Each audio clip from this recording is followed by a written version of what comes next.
주시는 하나님의 말씀은 요한계시록 2장 1절부터 5절까지 말씀입니다. 저와 여러분이 한 절씩 교독하겠습니다. 요한계시록 2장 1절부터 5절까지 말씀입니다. 에베소 교회의 사자에게 편지하라. 오른손에 있는 7별을 붙잡고 7 금 촛대 사이를 거니시는 이가 이르시되, 내가 내 행위와 수고와 내 인내를 알고 또 악한 자들을 용납하지 아니한 것과 자칭 사도라 되 아닌 자들을 시험하여 그의 거짓된 것을 내가 드러낸 것과 또 내가 참고 내 이름을 위하여 견디고 게으르지 아니한 것을 아노라. 그러나 너를 책망할 것이 있나니 너희 처음 사랑을 버렸느니라. 함께 봅니다. 그러므로 어디서 떨어졌는지를 생각하고 회개하여 처음 행위를 가지라. 만일 그리하지 아니하고 회개하지 아니하면 내가 내게 가서 내 촛대를 그 자리에서 옮기리라. 아멘. 아멘. 오늘 이 밤에도 예배의 자리에 나오신 우리 모든 성도님들 주님의 이름으로 환영하고 축복합니다. 피곤하실 시간인데요, 또 하나님께서 이 밤에도 예비하신 은혜를 주셔서 이번 한 주간 또 하나님 주시는 말씀으로 승리하시는 저희 모두가 될 수 있기를 바랍니다. 오늘은 제가 정채봉 씨의 첫 마음이라는 시를 소개하면서 말씀을 시작하려고 합니다.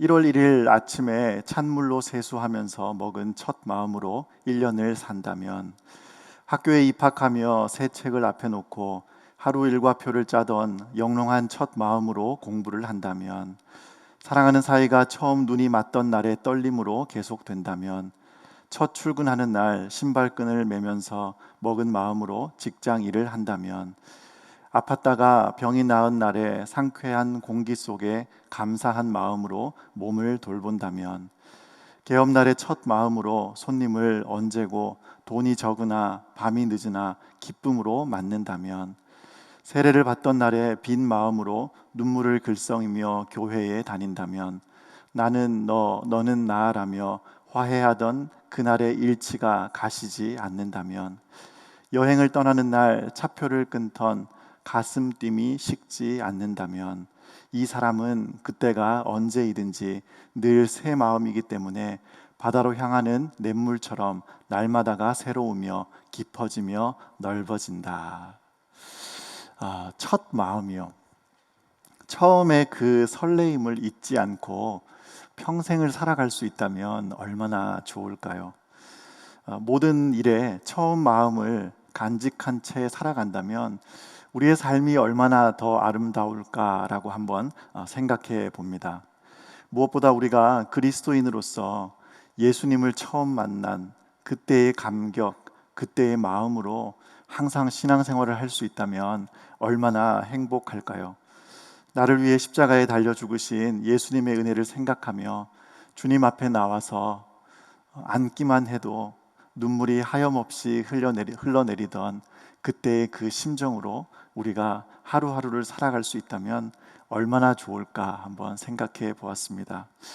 저는 이 정채봉 씨의 그 시를 읽으면서 오늘 본문에 등장한 에베소 교회가 생각이 났습니다. 수고하고 인내함으로 하나님께 칭찬받은 교회, 그러나 처음 사랑을 잃어버림으로 하나님께 책망받은 교회요. 우리 성도님들은 오늘 이 밤에 어떤 마음으로 이 자리에 나오셨습니까? 처음 예수님을 만나 감격하였던 그때의 심정으로 오셨나요? 아니면 주일 예배, 저녁 예배 시간이니까 그저 늘 하던 대로 습관을 따라서 이 자리에 나와 계십니까? 언제부턴가 신앙생활이 습관이 돼버리고 주일 아침부터 저녁까지 봉사하고 또 빠짐없이 예배하고 늘 주님 앞에 충성하지만 집으로 돌아갈 때가 되면 은혜에 대한 감격과 기쁨으로 충만한 것이 아니라 오히려 답답하고 뭔가 알 수 없는 허전함으로 마음이 가득 차 있어서 말할 수 없는 답답함 가운데 계신 분이 혹시 이 자리에 계시지는 않습니까?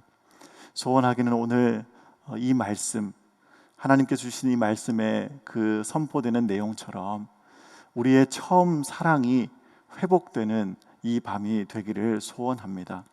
오늘 이 하나님의 말씀이 우리 모두에게 주시는 하나님의 음성으로 들리기를 주님의 이름으로 축원드립니다.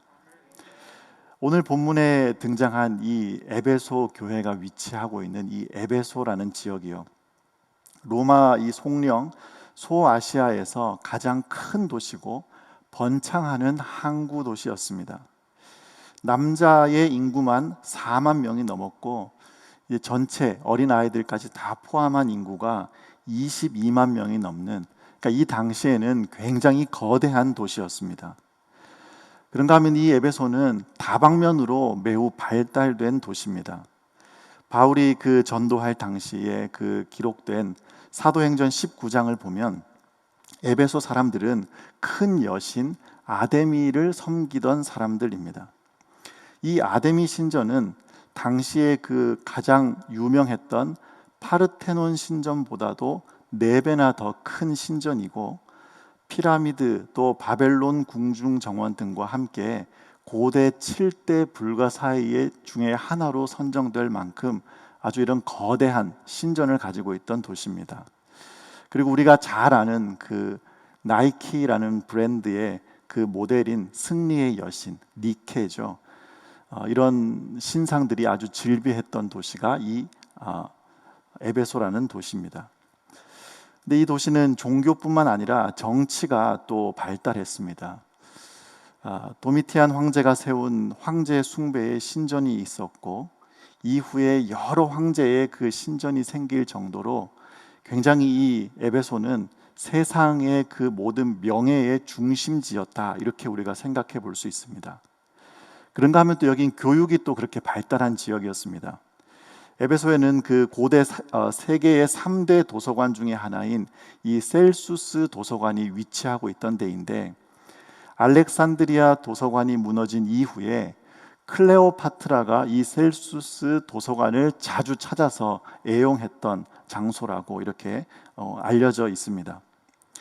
게다가 이 에베소에는 또 큰 원형 극장이 있었는데요, 2만 명 정도 수용이 가능한 그런 거대한 극장이랍니다. 그러니까 굉장히 문화가 발달한 도시라는 것을 우리가 알 수 있습니다. 그리고 이 셀수스 도서관 앞에는 클레오파트라의 그 연애의 장소로도 굉장히 잘 알려져 있는데, 이 클레오파트라가 안토니우스와 결혼한 이후에 보석과 화장품, 실크 이런 것들을 사기 위해서 에베소에 자주 들렀다, 이런 이제 역사적인 기록들이 있습니다.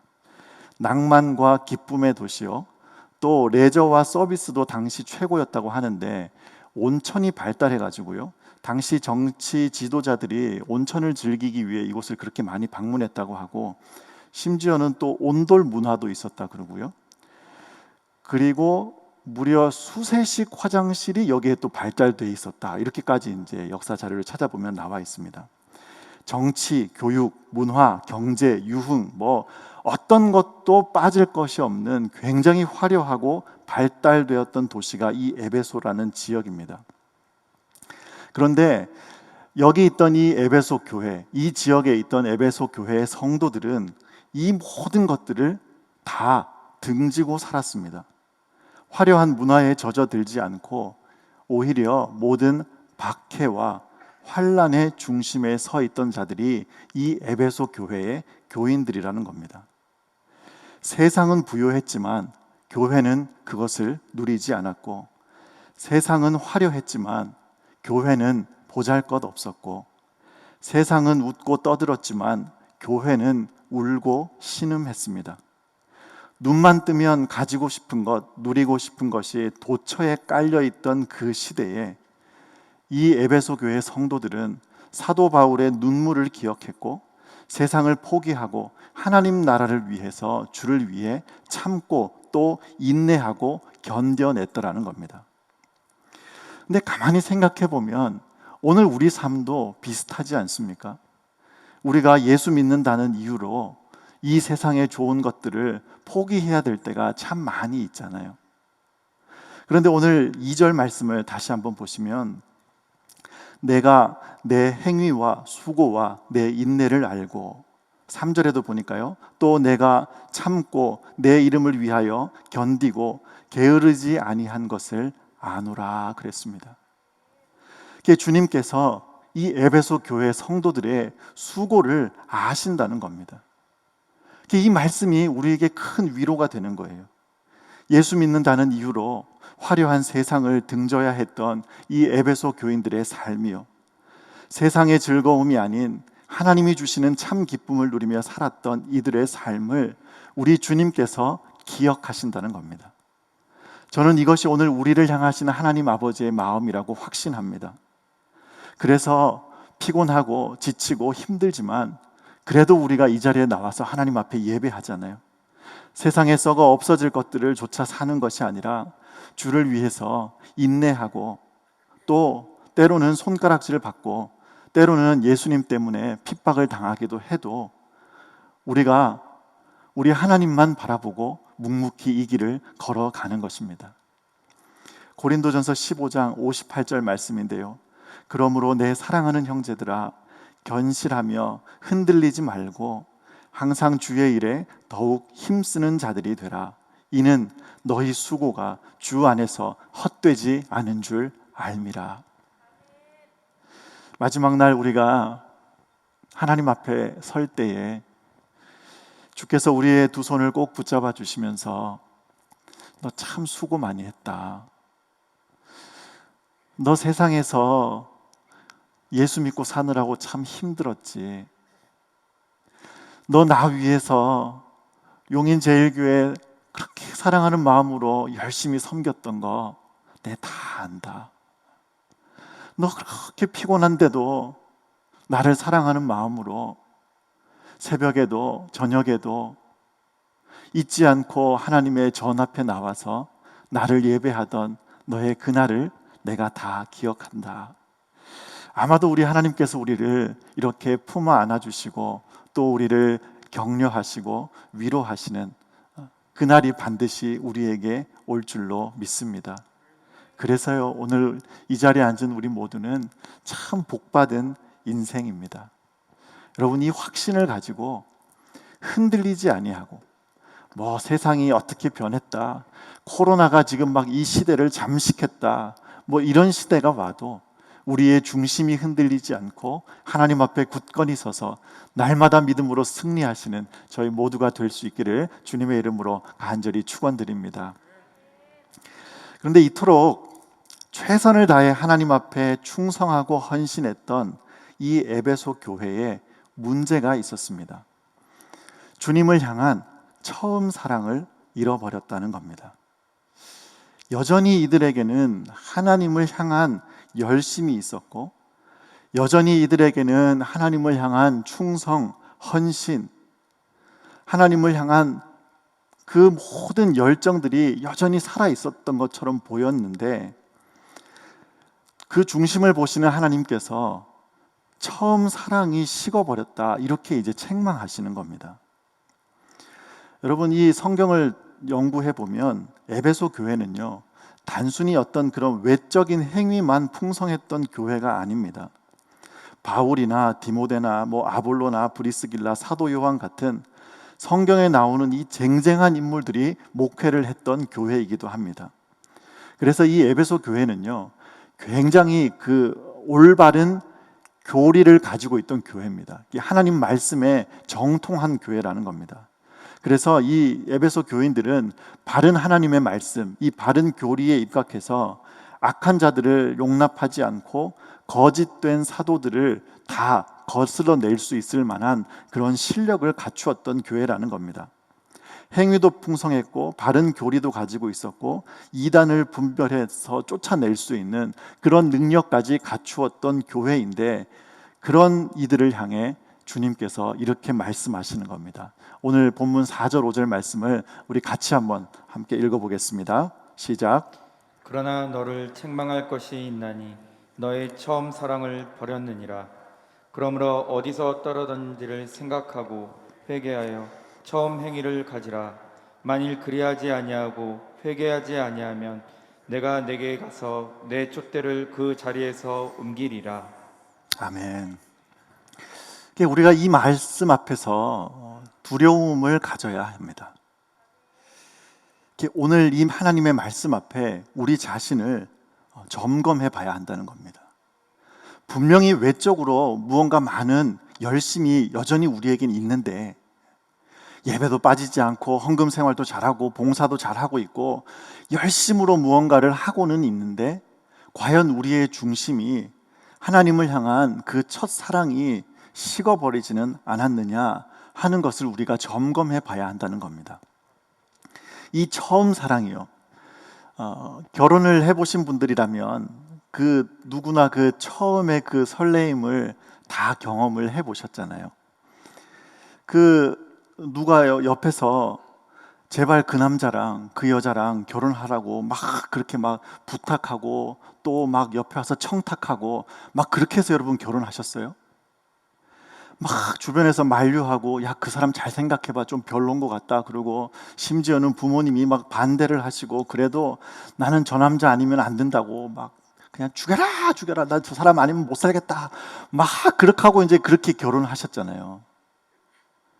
아니세요? 아무도 그냥 막 옆에서 막 하라고 하니까 막 못 이겨서 하신 것처럼 그렇게 쳐다보시는데, 분명히 뜨거운 사랑으로 설레임으로 가정을 이루고 결혼을 시작했는데, 여러분 지금 여러분 가정에서 여러분 부부의 모습은 어떻습니까?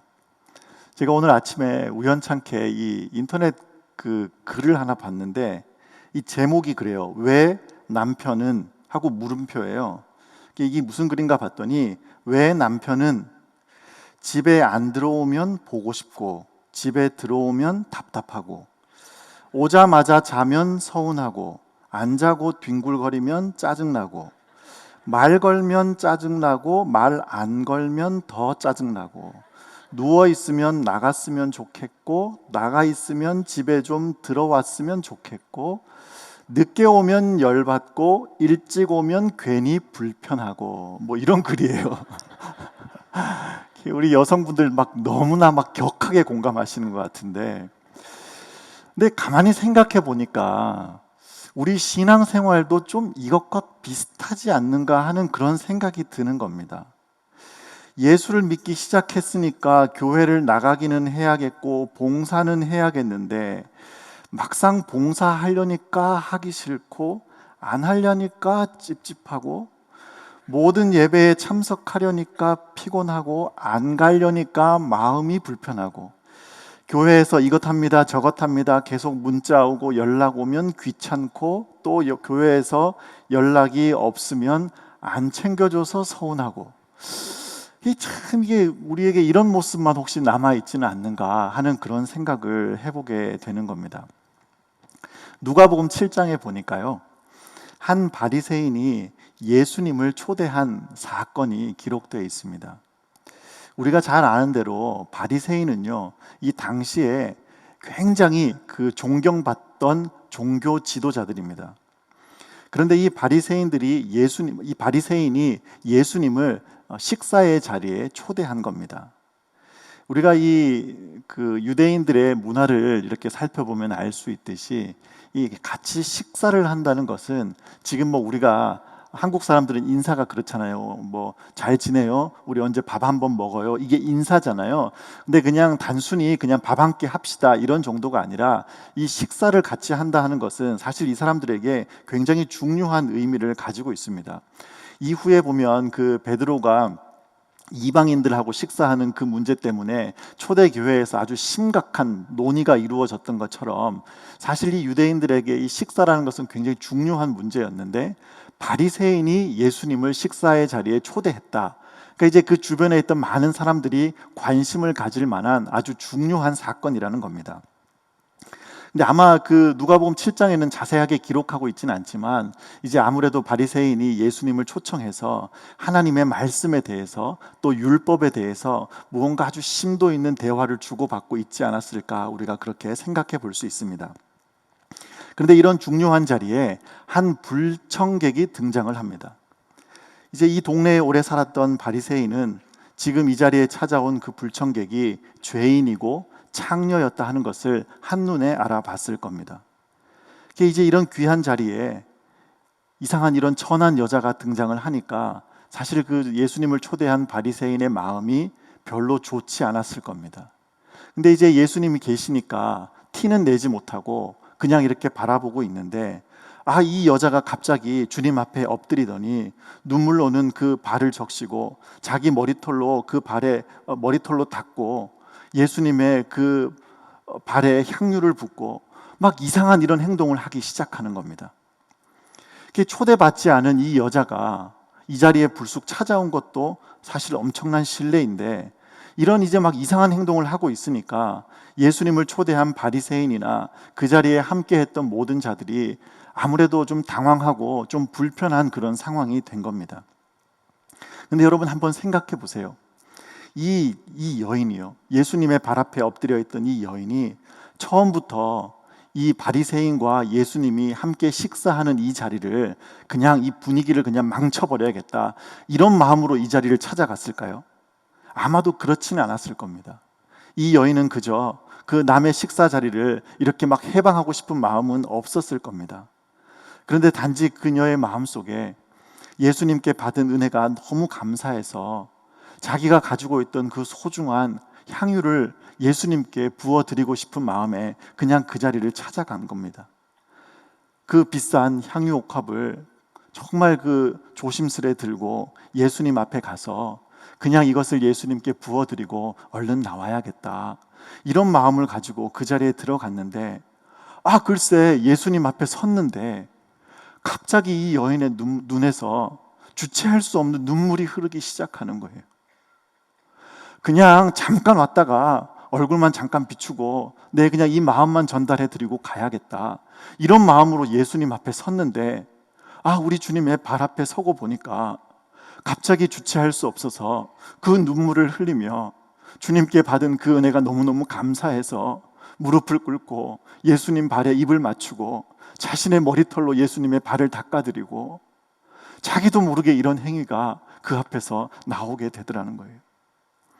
근데 여러분 가만히 생각해 보면 오늘 여기 있는 우리 모두도 이럴 때가 있지 않았습니까? 예수 믿고 구원받은 백성이 돼서 어떻게 하나님이 나 같은 사람을 이렇게 사랑하셨을까? 아무리 생각해도 나는 구원받을 자격이 없는 사람인데, 아무리 생각해봐도 나는 하나님의 아들이라 일컬음을 받을 자격이 조금도 없는 그런 부끄러운 죄인인데, 어떻게 해서 나를 사랑하셔서 예수님이 나를 위해 십자가에 달려 돌아가시고 그 놀라운 복음이 내 안에 믿어지는 하나님의 역사로 그렇게 작동해서 내가 그 은혜를 믿음으로 받고 예수를 구주로 고백하게 하시고 그 주님의 사랑을 깨달아 알게 하시고 구원받은 하나님의 백성으로 나를 살려주셨을까? 그래서 여러분 이 자리에 나와서, 예배의 자리에 나와서 앉기만 해도 주체할 수 없어서 하나님 앞에 눈물로 기도하고 예배하던 때가 우리 다 있으셨잖아요. 근데 지금은 어떠세요? 사실 저는 오늘 이 말씀을 준비하면서요, 이 말씀 하나님이 저한테 주시는 말씀이에요. 자격 없는 저 같은 사람을 하나님이 구원하신 것도 감사한데, 어떻게 저 같은 사람을 하나님이 목사로까지 부르셔서 영혼을 맡은 자로 하나님 나를 사용하실까? 하나님 어떻게 저 같은 사람이 목사로 부름을 받을 수 있습니까? 그렇게 눈물로 시작하며 이 목회자의 길로 들어선 것이 불과 몇 년 전인데, 지금은 이 마음속에 너무나 많이 식어버렸어요.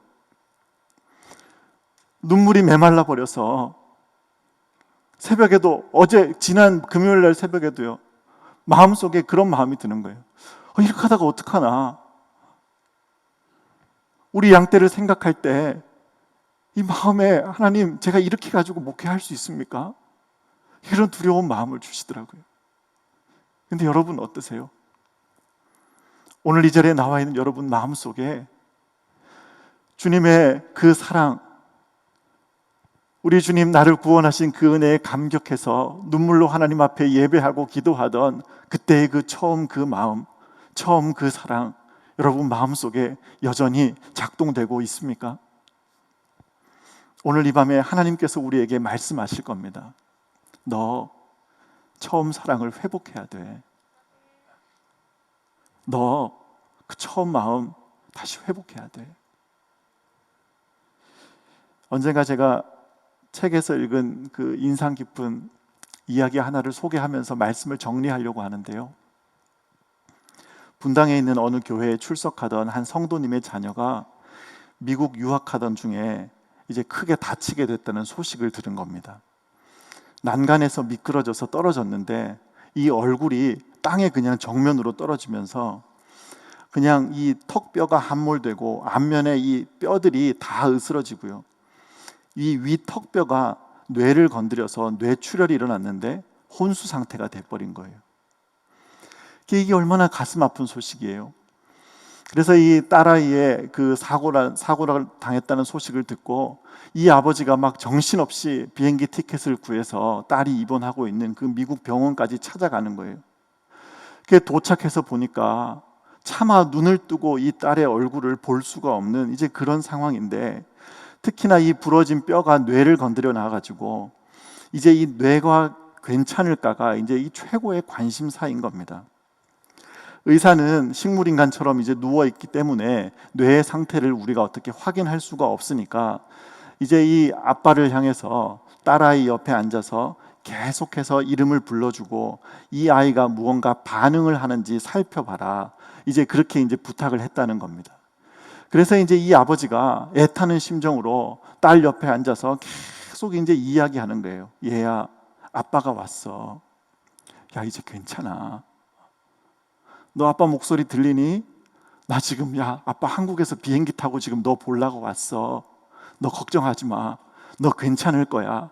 계속해서 이제 이 아빠가 이제 이렇게 이야기를 하는 거예요. 근데 아무리 딸의 이름을 불러보고 너 괜찮냐고 막 이야기하고 또 이야기하는데 아무리 불러봐도 이 누워있는 딸이 아무런 반응이 없는 거예요. 그런데 이렇게 절망적인 이 상황 속에서요, 이 아버지에게 이 절망되는 그 마음에서 희망으로 바뀌는 이 한 가지 사건이 일어나게 됐는데, 이 식물인간처럼 누워있던 이 딸아이가 아빠가 막 끊임없이 이야기하는데 몸은 하나도 꼼짝을 못하는데 갑자기 눈에서 눈물이 흐르기 시작하는 거예요. 이 뺨으로 한 줄기 눈물이 쭉 흘러내리는데 이 아버지의 마음속에 갑자기 희망이 생긴 거예요. 손가락 하나 깔딱할 수 없는 이런 딸의 모습인데 이 딸아이가 눈물 흘리는 이 모습을 보면서 이 아이가 지금 내 목소리를 듣고 있구나 하는 이런 희망을 가지게 된 거예요. 그래서 이 의사도 이것이 그래도 굉장히 긍정적인 신호니까 옆에서 끊임없이 지금처럼 계속해서 이 아이를 격려하라고 이제 이렇게 이야기를 했다는 겁니다. 제가 이 사건에 대한 이 이야기를 글로 읽으면서 마음이 막 뜨거워지는 걸 느꼈어요. 어쩌면 한국에서 달려온 이 아빠가 그토록 애절하게 부르고 있지만 그 아빠의 목소리에 아무 반응도 할 수 없는 채 병상에 누워있는 이 그 유학생의 딸의 모습이 어쩌면 오늘 우리의 영적인 모습일지도 모른다는 생각이 드는 거예요. 그런데 하나님이 우리를 보시면서요, 무기력하게 힘이 없이 누워있고 하나님의 음성을 들어도 제대로 반응하지 못하는 그런 우리의 모습인데, 우리가 한 줄기 그냥 눈물만 하나님 앞에 흘릴 수 있어도 우리 주님은 그것으로 족하다, 이렇게 말씀하실 것 같은 그 생각이 들면서 얼마나 이 마음에 힘이 되는지, 이 아버지가요 이제 이렇게 고백을 하더라고요. 우리 아이가 내 목소리를 듣고 눈물을 흘렸어요. 그래서 제가 희망을 가지고 포기하지 않으려고 합니다. 어쩌면 하나님께서 우리를 보실 때 그 아버지 하나님의 마음이 이것과 동일하지 않겠는가, 그런 생각을 해보는 겁니다. 하나님께서 오늘 우리를 이렇게 붙잡고 계심을 믿습니다. 우리가 처음 사랑을 다 잊어버리고 식어져 버리고 돌같이 굳어버린 마음으로 하나님 앞에 나와 있지만, 하나님께서 끊임없이 우리를 향해 두드리시고 말씀하시는 거예요. 너 처음 사랑을 회복해야지. 내가 지금 너하고 함께 있는데 너 지금 뭐 하고 있냐고 하나님이 우리를 부르실 때에 뭐 많은 건요, 내가 주를 위해 내 목숨을 드리겠습니다, 뭐 이런 거창한 것 아니라 하나님, 나 같은 사람 구원해 주신 그 하나님의 은혜를 생각할 때에 다시 한번 그 은혜가 감사해서 어떤 말로 표현할 수는 없지만 우리에게 그 한 줄기 눈물의 기도가 회복된다면 하나님이 그것으로 우리를 향해 참 더 예쁘다, 너 너무나 귀하구나. 우리를 품어 안으시고 우리의 삶을 붙잡아 주실 줄로 믿습니다. 여러분, 오늘 이 밤에 우리가 하나님 앞에 기도할 때에 이 눈물의 기도가 회복되기를 소원합니다. 주님을 사랑했던, 뜨겁게 사랑했던 그 처음 마음을 하나님께서 다시금 회복시켜 주시기를 소원합니다.